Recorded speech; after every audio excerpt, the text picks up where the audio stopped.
بسم اللہ الرحمن الرحیم۔ السلام علیکم دوستو، پاک گلوبل ٹی وی کی جانب سے ہم آپ کو خوش آمدید کہتے ہیں۔ ڈرامہ و فلم انڈسٹری کی چکا چھوٹی سی ریکویسٹ ہے کہ ہمارا چینل پاک گلوبل ٹی وی سبسکرائب کر لیں اور ساتھ لگے بیل آئیکن کو ضرور آن کر لیں تاکہ اس طرح کی مزید اور انفارمیٹو ویڈیوز آپ کو بروقت ملتی رہیں۔ سب سے پہلے ہم جس اداکارہ کا نام لینے جا رہے ہیں وہ ہے ہیرا مانی۔ ہیرا مانی پاکستان کی وہ اداکارہ ہیں جنہوں نے اپنے اوپر بہت محنت کی ہے۔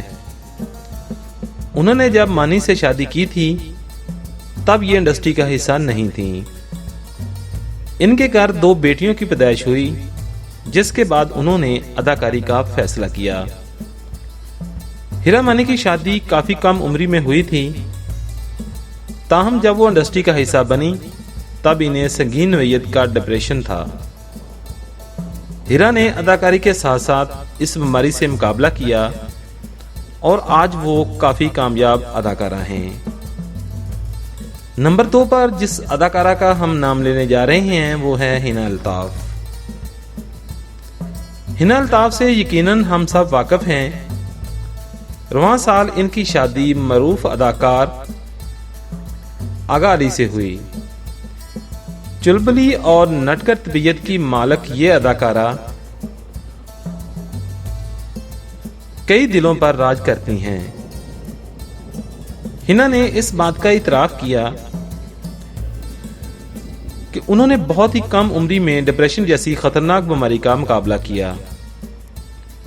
حنا کی حالت اتنی خراب ہو گئی تھی کہ انہوں نے اپنی جان تک لینے کی کوشش کی، لیکن اب اداکارہ مکمل طور پر ٹھیک اور خوشگوار زندگی بسر کر رہی ہیں۔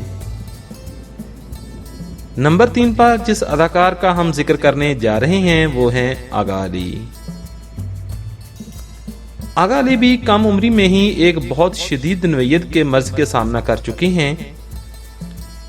انہیں جلد کی بیماری سوائرس تھی جو کہ ایک انسان سے دوسرے انسان میں پھیلتی ہے۔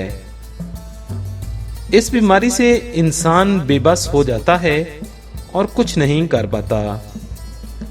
اداکارہ کو ایک مرتبہ اس بیماری کی وجہ سے کچھ دن اپنے گھر میں ہی گزارنے پڑے، تاہم اب یہ مکمل صحت یاب ہو چکے ہیں۔ نمبر 4 پر جس اداکارہ کا ہم نام لینے جا رہے ہیں وہ ہیں مومنہ محتسن۔ نامور گلوکارہ مومنہ محتسن بھی ڈپریشن کا شکار رہ چکی ہیں۔ ان کو ایک دم سے گھبراہٹ شروع ہو جاتی ہے جو کہ کافی دیر تک رہتی ہے۔ مومنہ نے بتایا کہ ایک مرتبہ انہیں اتنا شدید پینک اٹیک ہوا کہ وہ کچھ دیر کے لیے خود کو معذور سمجھنے لگیں۔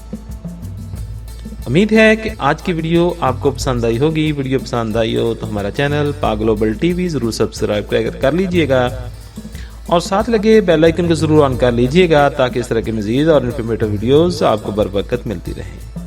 ملتے ہیں کسی اور ویڈیو میں، تب تک کے لیے اجازت دیجیے۔ اللہ حافظ۔